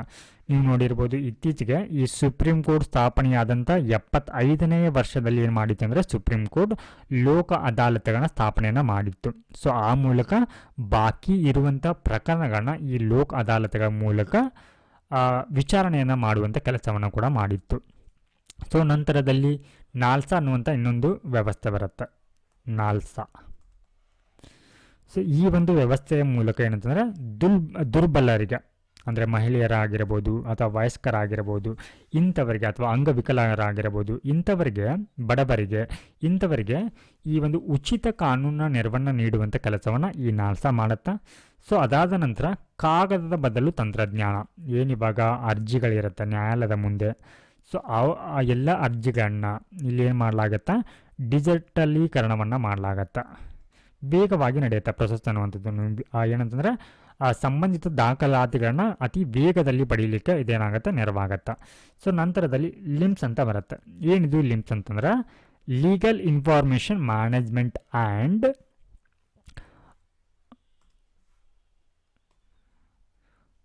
ಬ್ರೀಫಿಂಗ್ ಸಿಸ್ಟಮ್ ಅಂತ ಬರುತ್ತೆ. ಓಕೆ, ಸೊ ಈ ಒಂದು ವ್ಯವಸ್ಥೆ ಅಡಿಯಲ್ಲಿ ಏನು ಮಾಡಲಾಗುತ್ತೆ ಅಂದರೆ ಇದು ಒಂದು ರೀತಿಯ ಡೇಟಾ ಭಂಡಾರ ಇದ್ದ ಹಾಗೆ, ಡೇಟಾ ಭಂಡಾರ ಅಂತ ಕರಿತೀವಿ ಇದಕ್ಕೆ. ಎಸ್, ಈ ಒಂದು ವ್ಯವಸ್ಥೆ ಅಡಿಯಲ್ಲಿ ಏನು ಮಾಡಲಾಗುತ್ತೆ ಅಂದರೆ ವಿವಿಧ ಇಲಾಖೆಗಳು ಮತ್ತು ಈ ನ್ಯಾಯಮಂಡಳಿಗೆ ಸಂಬಂಧಿಸಿದಂಥ ಮಾಹಿತಿ ಏನಾಗುತ್ತೆ ಅಂದರೆ ಈ ಲಿಂಕ್ ಅಡಿಯಲ್ಲಿ ಸಿಗತ್ತೆ. ಸೊ ಅದಾದ ನಂತರ ಟೆಲಿಕಾನೂನು ಮತ್ತು ನ್ಯಾಯಮಿತ್ರಗಳ ಮೂಲಕ ನಿವೃತ್ತ ನ್ಯಾಯಾಧೀಶರಿಂದ ಸಲಹೆ ಸೂಚನೆಗಳು. ಸೊ ಇಲ್ಲಿ ಟೆಲಿಕಾನೂನುಗಳ ಮೂಲಕ ಏನು ಮಾಡಲಾಗತ್ತೆ ಅಂದರೆ ಉಚಿತ ಕಾನೂನಿನ ನೆರವು ಹಾಗೆ ಈ ಒಂದು ನ್ಯಾಯಮಿತ್ರ ವ್ಯವಸ್ಥೆ. ಸೊ ಈ ಒಂದು ಯೋಜನೆ ಅಡಿಯಲ್ಲಿ ಏನು ಈ ಹೈಕೋರ್ಟ್ ಮತ್ತು ಸುಪ್ರೀಂ ಕೋರ್ಟ್, ಹೈಕೋರ್ಟ್ ಮತ್ತು ಈ ಸುಪ್ರೀಂ ಕೋರ್ಟ್ಗಳಲ್ಲಿ ಸುಮಾರು 10 ರಿಂದ 15 ವರ್ಷಗಳ ಒಂದು ಅವಧಿಯವರೆಗೆ ಬಾಕಿ ಉಳಿದಿರುವಂಥ ಪ್ರಕರಣಗಳನ್ನ ತ್ವರಿತಗತಿಯಲ್ಲಿ ಇತ್ಯರ್ಥಪಡಿಸುವಂಥ ಒಂದು ವ್ಯವಸ್ಥೆ ಇದಾಗಿ ಕಂಡುಬರುತ್ತೆ. ಸೊ ನಂತರದಲ್ಲಿ ವೇಗದಲ್ಲಿ ಕಾರ್ಯನಿರ್ವಹಿಸುವಂಥ ನ್ಯಾಯಾಲಯಗಳ ಆರಂಭ ಅಂದರೆ ಫಾಸ್ಟ್ ಟ್ರ್ಯಾಕ್ ಕೋರ್ಟ್ಗಳನ್ನ, ಫಾಸ್ಟ್ ಟ್ರ್ಯಾಕ್ ಕೋರ್ಟ್ಗಳನ್ನು ಕೂಡ ಇಲ್ಲಿ ಸರ್ಕಾರ ಆರಂಭ ಮಾಡಿರುವಂಥದ್ದು. ಸೊ ನಂತರದಲ್ಲಿ CCTNC ಅಂತ ಬರುತ್ತೆ. ಸೊ ಇಲ್ಲಿ CCTNC ಅಂತಂದರೆ crime and criminal tracking network and system ಅಂತ, ನೆಟ್ವರ್ಕ್ ಆ್ಯಂಡ್ ಸಿಸ್ಟಮ್. ಸೊ ಈ ಒಂದು ಸಿಸ್ಟಮ್ ಅಡಿಯಲ್ಲಿ ಅಥವಾ ಈ ಒಂದು ವ್ಯವಸ್ಥೆ ಅಡಿಯಲ್ಲಿ ಏನು ಮಾಡಲಾಗತ್ತೆ ಅಂದರೆ ಅಂತಾರಾಜ್ಯ ಪೊಲೀಸರ ಒಂದು ಸಹಕಾರವನ್ನು ನೀಡಲಾಗತ್ತೆ. ಅಂದರೆ ಇವಾಗ ಏನು ಒಂದು ರಾಜ್ಯದಲ್ಲಿ ಅಪರಾಧವನ್ನು ಮಾಡಿ ಬೇರೆ ರಾಜ್ಯಗಳಲ್ಲಿ ಆತ ತಲೆಮರೆಸಿಕೊಂಡಂಥ ಸಂದರ್ಭದಲ್ಲಿ ಆತನ ಒಂದು ವಶಕ್ಕೆ ಪಡೆಯುವಲ್ಲಿ ಉಭಯ ಒಂದು ರಾಜ್ಯಗಳು ಏನು ಮಾಡುತ್ತೆ ಅಂದರೆ ಇಲ್ಲಿ ಪರಸ್ಪರ ಸಹಕಾರವನ್ನು ನೀಡುತ್ತೆ. ಸೊ ಈ ಒಂದು ಅಪರಾಧ ವ್ಯವಸ್ಥೆಗೆ ಸಂಬಂಧಪಟ್ಟಂತೆ ಮುಂದಿನ ದಾರಿಗಳು ಅಥವಾ ಪರಿಹಾರಗಳೇನಾಗಿರಬೇಕು ಅನ್ನುವಂಥದ್ದನ್ನು ನೋಡ್ತಾ ಹೋಗೋಣ. ಪರಿಹಾರಗಳು ಸೊ ಮೊದಲನೇದಾಗಿ ಅನುದಾನವನ್ನು, ನಿಧಿಯನ್ನು, ಈ ಒಂದು ಅಪರಾಧ ನ್ಯಾಯ ವ್ಯವಸ್ಥೆಗೆ ಬೇಕಾಗಿರುವಂಥ ಅನುದಾನವನ್ನು ಏನು ಮಾಡಬೇಕಾಗಿದೆ ಅಂದರೆ ಏರಿಕೆಯನ್ನು ಮಾಡಬೇಕಾಗಿದೆ. ಯಾಕಂದರೆ ಪ್ರಸ್ತುತ ಇಲ್ಲಿ ಈ ಒಂದು ಅಪರಾಧ ನ್ಯಾಯ ವ್ಯವಸ್ಥೆಗೆ ನೀಡ್ತಾ ಇರುವಂಥ ಅನುದಾನ ತುಂಬ ಕಡಿಮೆಯಾಗಿದೆ. ಅಂದರೆ ಬಜೆಟ್ನ ಕೇವಲ 0.09% ಏನು ಮಾಡಲಾಗ್ತಾ ಇದೆ, ಇಲ್ಲಿ ಅನುದಾನವನ್ನು ನೀಡಲಾಗ್ತಾ ಇದೆ. ಹಾಗೆ ಇಲ್ಲಿ ನ್ಯಾಯಾಂಗ ಮತ್ತು ಕಾರ್ಯಾಂಗದ ಸಹಕಾರ ಕೂಡ ಏನು ಮಾಡಬೇಕಾಗತ್ತೆ ಅಂದರೆ ಬೇಕಾಗತ್ತೆ. ಹಾಗೆ ಇಲ್ಲಿ ಏನು ನ್ಯಾಯಾಂಗ ವ್ಯವಸ್ಥೆ ಇಲ್ಲಿ ಇರುವಂತಹ ಅಥವಾ ನ್ಯಾಯಾಧೀಶರ ಸಂಖ್ಯೆಯನ್ನು ಕೂಡ ಇಲ್ಲಿ ಹೆಚ್ಚಿಸಬೇಕಾಗಿರುವಂಥದ್ದು. ಹಾಗೆ ಅಪರಾಧ ಕಾನೂನುಗಳ ಸುಧಾರಣೆ ಅಂದರೆ ಇತ್ತೀಚೆಗೆ ಏನು ಮಾಡಿದೆ ಅಂದರೆ ಸುಧಾರಣೆ ಆಗಿದೆ. 3 ಕಾನೂನುಗಳನ್ನ BNSS, BNS ಹಾಗೆ ಭಾರತೀಯ ಸಾಕ್ಷ್ಯ ಅಧಿನಿಯಮ ಅನ್ನುವಂಥ ಕಾನೂನುಗಳನ್ನ ಇಲ್ಲಿ ಜಾರಿಗೆ ತಂದಿರುವಂಥದ್ದು. ಸೊ ನಂತರದಲ್ಲಿ PILಗಳ ಸೂಕ್ತ ಸ್ಕ್ರೀನಿಂಗ್ ಏನು ಇವಾಗ ಈ ನ್ಯಾಯಾಲಯದಲ್ಲಿ ಪ್ರಕರಣಗಳ ಬಾಕಿ ಉಳಿಲಿಕ್ಕೆ ಮುಖ್ಯ ಕಾರಣ ಏನಂತಂದರೆ PILಗಳ ಸಂಖ್ಯೆ ಅಂದರೆ ಈ ಸಾರ್ವಜನಿಕ ಹಿತಾಸಕ್ತಿ ಮೊಕದ್ದಮೆ ಅನ್ನುವಂಥದ್ದು ಹೆಚ್ಚಾಗ್ತಾ ಇದೆ, ಅಂದರೆ ಅವುಗಳ ದುರ್ಬಳಕೆ ಅನ್ನುವಂಥದ್ದು ಆಗ್ತಾ ಇದೆ. ಸೊ ಈ ಹಿನ್ನೆಲೆಯಲ್ಲಿ ಸರ್ಕಾರ ಏನಂತಂದರೆ ಅವುಗಳನ್ನ ಸೂಕ್ತವಾಗಿ ಸ್ಕ್ರೀನಿಂಗನ್ನು ಮಾಡಬೇಕು. ಅಂದರೆ ಅದು ಇಲ್ಲಿ 2003 ಮತ್ತು 1998ರಲ್ಲಿ ಏನು ಮಾಡಿರುತ್ತೆ ಅಂದರೆ ಸುಪ್ರೀಂ ಕೋರ್ಟ್ ಯಾವುದು PIL ಅಡಿಯಲ್ಲಿ ಬರುತ್ತೆ ಅನ್ನೋದನ್ನು ಕೆಲವೊಂದಿಷ್ಟು ಮಾರ್ಗಸೂಚಿಗಳನ್ನ ಇಲ್ಲಿ ನೀಡಿದೆ. ಅಂದರೆ ಯಾರು ಇಲ್ಲಿ ದುರ್ಬಲರ ವಿರುದ್ಧ ಶೋಷಣೆ ಆಗ್ತಾ ಇದ್ರೆ ಅಥವಾ SC STಗಳ ವಿರುದ್ಧ ಏನಾದರೂ ದೌರ್ಜನ್ಯ ಆಗ್ತಾ ಇದ್ರೆ ಸೊ ಅಂಥ ಒಂದು ಪ್ರಕರಣಗಳನ್ನ ಮಾತ್ರ ಇಲ್ಲಿ PIL ಅಡಿಯಲ್ಲಿ ನಮೂದನ್ನು ಮಾಡಲಾಗತ್ತೆ ಅಂತ ಹೇಳಿ ಸುಪ್ರೀಂ ಕೋರ್ಟ್ ಹೇಳಿತ್ತು. ಸೊ ಅದಾದ ನಂತರ ಇಲ್ಲಿ ನ್ಯಾಯಾಂಗದಲ್ಲಿ ಮೂಲ ಸೌಕರ್ಯಗಳನ್ನ ಹೆಚ್ಚಿಸಲಿಕ್ಕೆ ರಾಷ್ಟ್ರೀಯ ನ್ಯಾಯಾಂಗ ಮೂಲ ಸೌಕರ್ಯ ಪ್ರಾಧಿಕಾರ ಅನ್ನೋದನ್ನು ಕೂಡ ಇಲ್ಲಿ ನೇಮಕವನ್ನು ಮಾಡಿದೆ. ಹಾಗೆ ಇಲ್ಲಿ ರಾಷ್ಟ್ರೀಯ ವ್ಯಾಜ್ಯ ನೀತಿಯನ್ನು ಕೂಡ ಇಲ್ಲಿ ಏನು ಮಾಡಿದೆ ಅಂದರೆ ಜಾರಿಗೆ ತಂದಿದೆ. ಅದಾದ ನಂತರದಲ್ಲಿ ರಾಷ್ಟ್ರೀಯ ನ್ಯಾಯ ವಿತರಣೆ ಮತ್ತು ಕಾನೂನು ಸುಧಾರಣೆಗಳ ಮಿಷನನ್ನು ಕೂಡ ಇಲ್ಲಿ ಸರ್ಕಾರ ಜಾರಿಗೆ ತಂದಿರುವಂಥದ್ದು. ಸೊ ಒಟ್ಟಾರೆ ಸಮಾಜದಲ್ಲಿ ಈ ಒಂದು ಅಪರಾಧಗಳು ನಿಗ್ರಹವಾಗಬೇಕಾದ್ರೆ ಅಥವಾ ಕಡಿಮೆ ಆಗಬೇಕಾದ್ರೆ ಸೊ ಇಲ್ಲಿ ಪೊಲೀಸರಾಗಿರ್ಬೋದು, ನ್ಯಾಯಾಂಗ ಆಗಿರ್ಬೋದು ಮತ್ತು ಒಟ್ಟಾರೆ ಇಲ್ಲಿ ಫಿರ್ಯಾದಿಗಳ ನಡುವೆ ಏನು ಬೇಕಾಗತ್ತೆ ಇಲ್ಲಿ ಅಖಂಡತೆ, ಒಗ್ಗಟ್ಟು ಅನ್ನುವಂಥದ್ದು ಬೇಕಾಗತ್ತೆ. ಸೊ ಇದಾದಾಗ ಮಾತ್ರ ಏನು ಮಾಡ್ಬೋದು ಅಂದರೆ ಸಮಾಜದಲ್ಲಿ ಆಗ್ತಾ ಇರುವಂಥ ಅಪರಾಧಗಳನ್ನ ಇಲ್ಲಿ ನಿಗ್ರಹಿಸಲಿಕ್ಕೆ ಏನಾಗತ್ತೆ ಸಹಕಾರಿ ಆಗತ್ತೆ. ಸೊ ನಂತರದಲ್ಲಿ ಅಪರಾಧ ನ್ಯಾಯ ವ್ಯವಸ್ಥೆ ಸುಧಾರಣೆಗಳಂತ ಬರುತ್ತೆ. ಸೊ ಇಲ್ಲಿ ಭಾರತದಲ್ಲಿ ಮೊದಲನೇ ಒಂದು ಬಾರಿಗೆ ಈ ಅಪರಾಧ ನ್ಯಾಯ ವ್ಯವಸ್ಥೆ ಕಾನೂನುಗಳನ್ನ ಸುಧಾರಣೆ ಮಾಡಿರುವಂಥ ಇಲ್ಲಿ ಶ್ರೇಯ ಯಾರಿಗೆ ಸಲ್ಲತ್ತೆ ಅಂದರೆ ಲಾರ್ಡ್ ಮೆಕಾಲೆ ಅವರಿಗೆ ಸಲ್ಲತ್ತ. ಸೊ ಹಾಗಿದ್ರೆ ಇಲ್ಲಿ ಈ ಏನು ಅಪರಾಧ ನ್ಯಾಯ ವ್ಯವಸ್ಥೆಗಳು ಏನಿದೆ ಸೊ ಅಂದರೆ ಏನು ಈ ಹಿಂದೆ IPC, CRPC ಮತ್ತು ಈ ಒಂದು ಇಂಡಿಯನ್ ಎವಿಡೆನ್ಸ್ ಆ್ಯಕ್ಟ್ ಏನಿತ್ತು ಸೊ ಇವುಗಳ ಸುಧಾರಣೆ ಆಗಿದೆ. ಹಾಗಿದ್ರೆ ಈ ಸುಧಾರಣೆಯ ಅಗತ್ಯ ಅನ್ನುವಂಥದ್ದು ಯಾಕೆ ಇದು ಅಗತ್ಯವಾಗಿದೆ ಅನ್ನುವಂಥದ್ದನ್ನು ನೋಡೋಣ. ಯಾಕಂದರೆ ಇಲ್ಲಿ ಈ ಒಂದು ವ್ಯವಸ್ಥೆಯಲ್ಲಿ ಸುಧಾರಣೆ ತರಬೇಕಾಗಿದೆ. ಯಾಕೆ ಅಂತಂದರೆ ಸೊ ಇಲ್ಲಿ ಏನಿದೆ ಅಂತಂದರೆ ಬಾಕಿ ಪ್ರಕರಣಗಳು ಕಂಡುಬರ್ತಾ ಇದೆ. ಸುಮಾರು ಏನಂತಂದರೆ ಹೈಕೋರ್ಟ್ ಮತ್ತು ಸುಪ್ರೀಂ ಕೋರ್ಟ್ ಮತ್ತು ಈ ಅಧೀನ ನ್ಯಾಯಾಲಯಗಳು ಸೇರಿ ಏನಾಗಿದೆ ಅಂದರೆ ಸುಮಾರು 4 ಕೋಟಿಗೂ ಅಧಿಕ ಪ್ರಕರಣಗಳು ಇಲ್ಲಿ ಏನಾಗಿದೆ ಪೆಂಡಿಂಗ್ ಉಳಿದಿದೆ, ಅಂದರೆ ಬಾಕಿ ಉಳಿದಿದೆ. ಸೊ ಇಲ್ಲಿ ಈ ಒಂದು ಚಾರ್ಟಲ್ಲಿ ನೀವು ನೋಡ್ಬೋದು ಏನಂತಂದರೆ ಸೊ ಈ ಟ್ರಯಲ್ ಕೋರ್ಟ್ಗಳಲ್ಲಿ ಅಂದರೆ ಈ ಒಂದು ಅಧೀನ ನ್ಯಾಯಾಲಯಗಳಲ್ಲಿ ಅಥವಾ ವಿಚಾರಣಾ ಒಂದು ನ್ಯಾಯಾಲಯ ಅಥವಾ ಇದಕ್ಕೆ ನಾವು ಸಬ್ ಆರ್ಡಿನೇಟ್ ಕೋರ್ಟ್ ಅಂತ ಕರಿತೀವಿ. ಸೊ ಇವುಗಳಲ್ಲಿ ಮತ್ತು ಹೈಕೋರ್ಟ್ಗಳಲ್ಲಿ ಮತ್ತು ಸುಪ್ರೀಂ ಕೋರ್ಟ್ಗಳಲ್ಲಿ ಸೇರಿ ಒಟ್ಟಾರೆ 4 ಕೋಟಿಗೂ ಅಧಿಕ ಪ್ರಕರಣಗಳು ಕೂಡ ಇಲ್ಲಿ ಏನಿದೆ ಅಂತಾರೆ ಬಾಕಿ ಉಳಿದಿರುವಂಥದ್ದು. ಸೊ ಅದಾದ ನಂತರ ಇಲ್ಲಿ ಏನಾಗ್ತಾ ಇದೆ ಅಂತಂದರೆ ಈ ಅಪರಾಧ ಹೆಚ್ಚಾಗುವಂಥ ಸಂದರ್ಭದಲ್ಲಿ ಏನಾಗ್ತಾ ಇದೆ ಅಂದರೆ ರಾಜಕೀಯ ವ್ಯಕ್ತಿಯು ಕೂಡ ಇದರಲ್ಲಿ ಇಂಟರ್ಫರೆನ್ಸ್ ಆಗ್ತಾ ಇದ್ದಾರೆ, ಅಂದರೆ ಹಸ್ತಕ್ಷೇಪವನ್ನು ಮಾಡ್ತಾ ಇದ್ದಾರೆ. ಹಾಗೆ ವಿಚಾರಣಾ ಕೈದಿಗಳ ಸಂಖ್ಯೆ ಕೂಡ ಅಂದರೆ ಅಂಡರ್ ಟ್ರಯಲ್ ಒಂದು ಪ್ರೆಸೆನ್ಸ್ ಏನಂತ ಕರಿತೀವಿ ನಾವು, ಸೊ ಅವರ ಸಂಖ್ಯೆನೇ ಏನಾಗ್ತಾ ಇದೆ ಅಂದರೆ ಇಲ್ಲಿ ಹೆಚ್ಚಾಗ್ತಾ ಇದೆ ಅನ್ನುವಂಥದ್ದು. ಹಾಗೆ ಸಂಪನ್ಮೂಲ ಕೊರತೆ ಅಂದರೆ ಇಲ್ಲಿ ಮಾನವರು ಅಂದರೆ ಏನು ನಾವು ಈ ಹಿಂದೆ ಪೊಲೀಸ್ ವ್ಯವಸ್ಥೆಯಲ್ಲಿ ಪ್ರತಿ ಲಕ್ಷ ಜನಸಂಖ್ಯೆ ಎಷ್ಟು ಪೊಲೀಸರು ಇರಬೇಕು ಅಥವಾ ಪ್ರತಿ ಒಂದು 10 ಲಕ್ಷ ಜನಸಂಖ್ಯೆ ಎಷ್ಟು ಜನ ನ್ಯಾಯಾಧೀಶರು ಇರಬೇಕಂತ ಹೇಳಿ ನೋಡಿದ್ದೀವಿ. ಬಟ್ ಇಲ್ಲಿ ಏನಾಗಿದೆ ಅವುಗಳ ಕೊರತೆ ಅನ್ನುವಂಥದ್ದು, ಮಾನವರ ಕೊರತೆ ಅನ್ನುವಂಥದ್ದು ಕಂಡು ಬರ್ತಾ ಇದೆ. ಸೂಕ್ತವಾದಂಥ ಯಂತ್ರಗಳಾಗಿರ್ಬೋದು, ಅವರ ಚಲನೆಗೆ ಬೇಕಾಗಿರುವಂಥ ವೆಹಿಕಲ್ಗಳಾಗಿರ್ಬೋದು ಅಥವಾ ಸೂಕ್ತ ಸಂಪರ್ಕ ವ್ಯವಸ್ಥೆ ಇಲ್ಲದೇ ಇರುವಂಥದ್ದು ಕೂಡ ಇಲ್ಲಿ ಸಮಸ್ಯೆಯಾಗಿ ಕಂಡು ಬರ್ತಾ ಇದೆ. ಹಾಗೆ ದಟ್ಟಣೆಯಿಂದ ಕೂಡಿದ ಜೈಲುಗಳು ಅಂದರೆ ಸೊ ಇಲ್ಲಿ ಏನಾಗಿದೆ ಅಂದರೆ ಅವರ ಸಾಮರ್ಥ್ಯ ಎಷ್ಟಿದೆ ಅಂತಂದರೆ ಇವಾಗ ಸದ್ಯಕ್ಕೆ 118% ಇದೆ. ಅಂದರೆ ಒಂದು ಜೈಲು ಇವಾಗ ಸಾಮಾನ್ಯವಾಗಿ 100 ಜನರನ್ನು ಹಿಡಿಯುತ್ತೆ ಅಂತ ಅನ್ಕೋಣ. ಆದರೆ ಇವಾಗ ಇತ್ತೀಚಿನ ಒಂದು ಪರಿಸ್ಥಿತಿಯಲ್ಲಿ ಅದೇ ಒಂದು 100 ಜನರು ಒಂದು ಇರುವಂಥ ಜೈಲುಗಳಲ್ಲಿ 118 ಜನರನ್ನು ಏನು ಮಾಡಲಾಗ್ತಾ ಇದೆ ಇಲ್ಲಿ ಬಂಧನವನ್ನು ಮಾಡಲಾಗ್ತಾ ಇದೆ.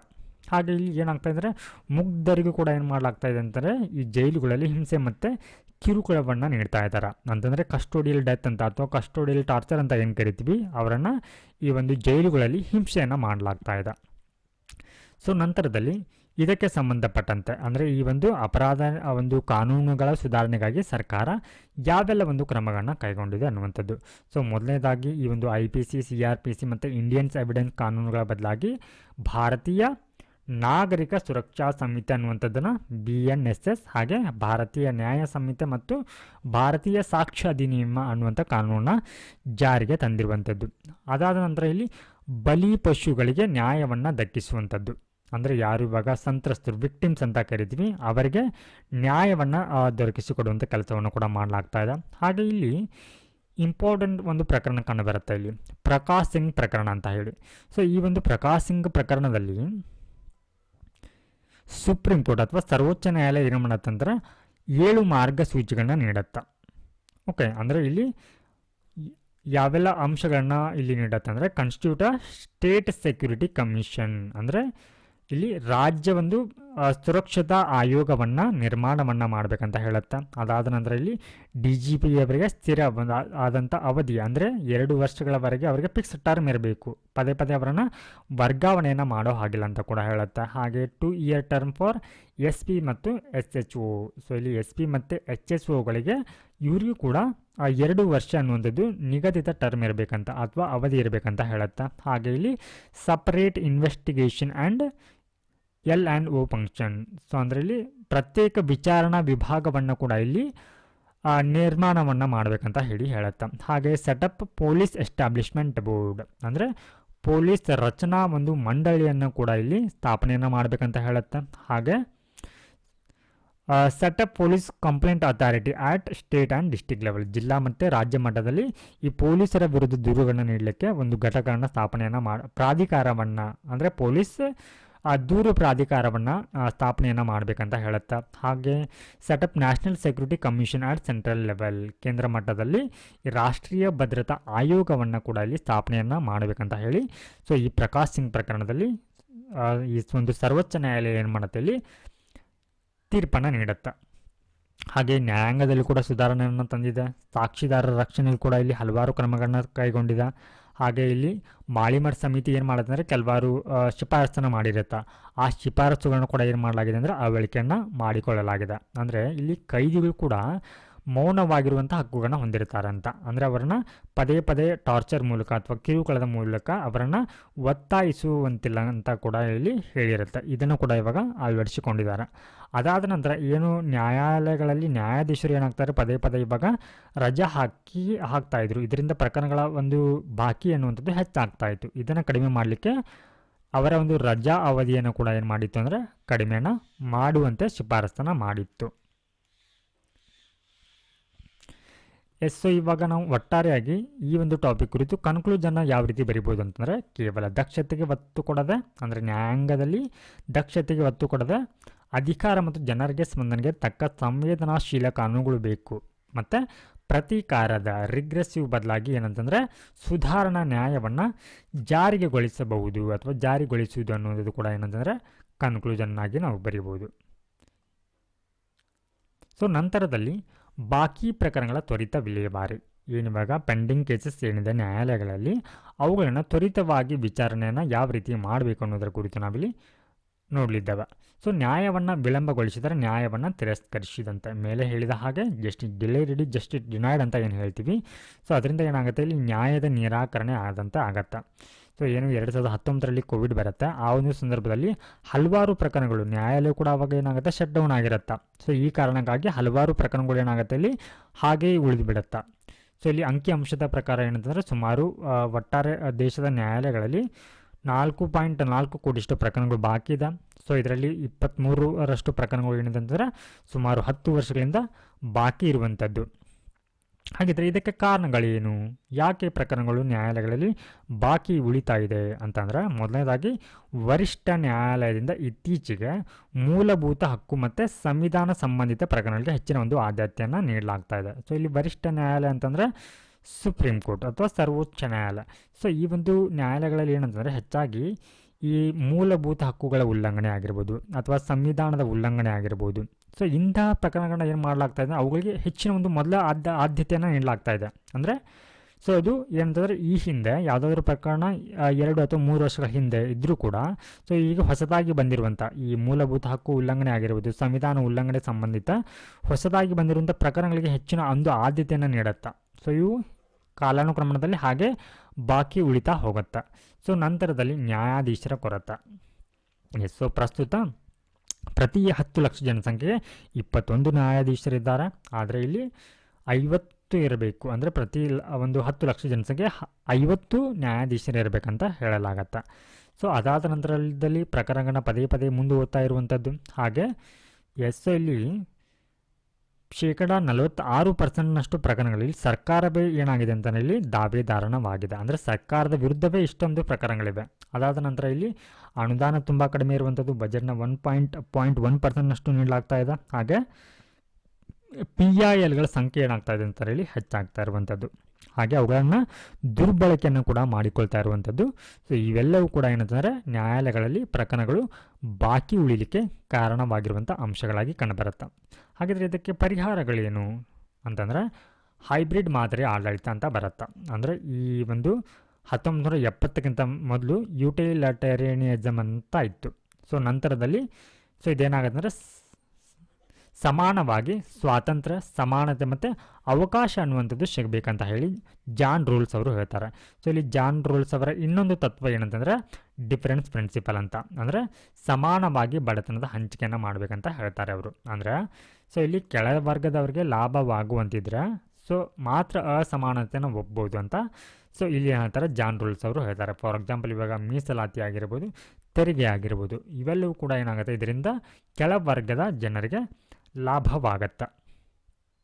ಸೊ ಇದಿಷ್ಟು ಈ ಒಂದು ಅಪರಾಧ ನ್ಯಾಯ ವ್ಯವಸ್ಥೆ ಕುರಿತಾದಂಥ ಮಾಹಿತಿಯಾಗಿತ್ತು. ನಮಸ್ಕಾರ. ಈ ಒಂದು ವಿಡಿಯೋ ನಿಮಗೆ ಅಥವಾ ಈ ಒಂದು ಇನಿಷಿಯೇಟಿವ್ ತಮಗೆ ಅರ್ಥವಾಗಿದ್ದರೆ ಅಥವಾ ಇಷ್ಟವಾದರೆ ಸೊ ಇಲ್ಲಿ ಈ ಒಂದು ವಿಡಿಯೋಗೆ ನಿಮ್ಮ ಲೈಕ್ ಮತ್ತು ಕಮೆಂಟ್ಗಳನ್ನ ನೀಡಿ. ನಮಸ್ಕಾರ.